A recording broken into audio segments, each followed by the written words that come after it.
Hello, good afternoon, welcome to Bonsai Garden with me, Mark Sanders. Glad you could join me. Hope you're all well. Just coming on from the last video with the Chinese Mandarin, and that was just trim up, and now we've come on to this one, which is the Podocarpus, otherwise known as the Buddhist pine. I've had this one since 2020. I bought this from Peter Chan, and I had it as a present off my wife, and it's really good. It's a beautiful little tree, and it's grown very quickly. What I did discover this week, because I bought it indoors because it's been so cold, and I just didn't want anything to happen to it, so I bought it in. This is our utility room here, and there's no radiators in there or anything like that. All we've got is the boiler. You can see the flue there, and there's a big boiler there. It's an oil burner, like an oil boiler, so it doesn't get too hot in here, and we get the sun coming through in the morning because it's south facing. And what I did spot with this one, it started to go a little bit crispy and brown on the top. I know they can go grey, and I thought to myself, what have I done? All this foliage is lovely and soft, and it's really good. This is not too bad. It's a little bit dry, but the top is quite crispy. So I went around and I pulled off a few loose little spikes, if you like, or leaves, and I've got another spider that lives within. So that's his little house up there, but that seems to be where the problem is. So I don't know if it's something to do with the spider or something that I've done. Now, I've tried not to overwater it at all.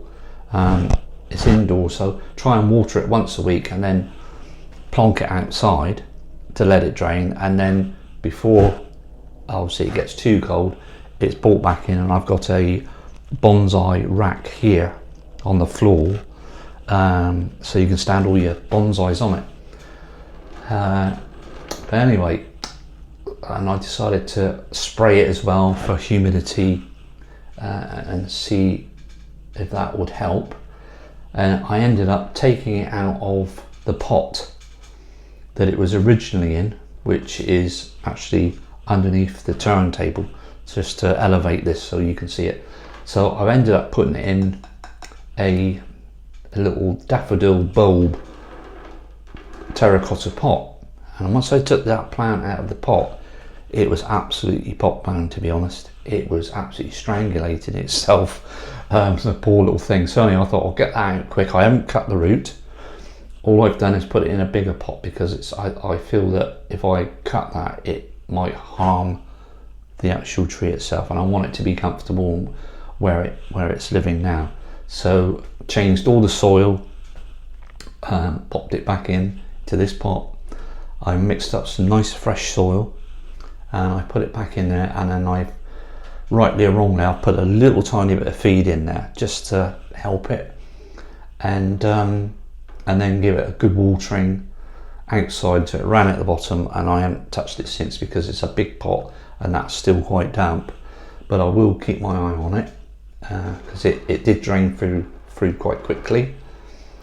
So hopefully that one will be all right. I'll be disappointed if anything happens to it, but I'm going to do my best to try and just bring it back. It's not got too far. It is a little bit crispy, and I expect a lot of people that have grown these, they do tend to go grey. You can either underwater or overwater. It's a balancing act with all these bonsais, when to water or not to water.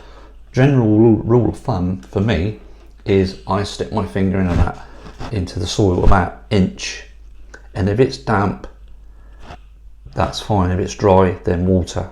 And then in the winter, it's just once a week, if that, or once a fortnight, depending what you're doing to the plant. Obviously, if it's a repot, which some you can this time of the year, some you can't, so you have to leave them because obviously they're resting now. And then the springtime is for repotting and doing your general maintenance and feeding. So anyway, that's that one. So that's what I've done to that. So I thought I'd just see if anybody else has had any problems with Podocarpus or Buddhist pine, and if you have, what did you do, and is there any tips that you could give me? They would be gratefully received. And basically that's about it really. You know, it's still pretty strong, nothing's brittle. I know if you scrape the bark back and it's green, it's okay, and if it's brown then the branch is gone, but or that particular part of it's dead. But all this is lovely. This is how it should be. It's just this bit on the top, and that one's a bit brittle there. I'm not going to start playing around with it because I'm trying to revive it if possible. But I've got this spider's web here, and I don't know if it's something to do with that. Everywhere else is all right. It's just where this web is, so I don't know what that is. But I've got a feeling it could be human error. But luckily I've spotted it, and I'm trying to do something about it. But if you've got some useful tips how to get around that one, I would really appreciate it. Just give me just send me a message, comment on the video, see what you think.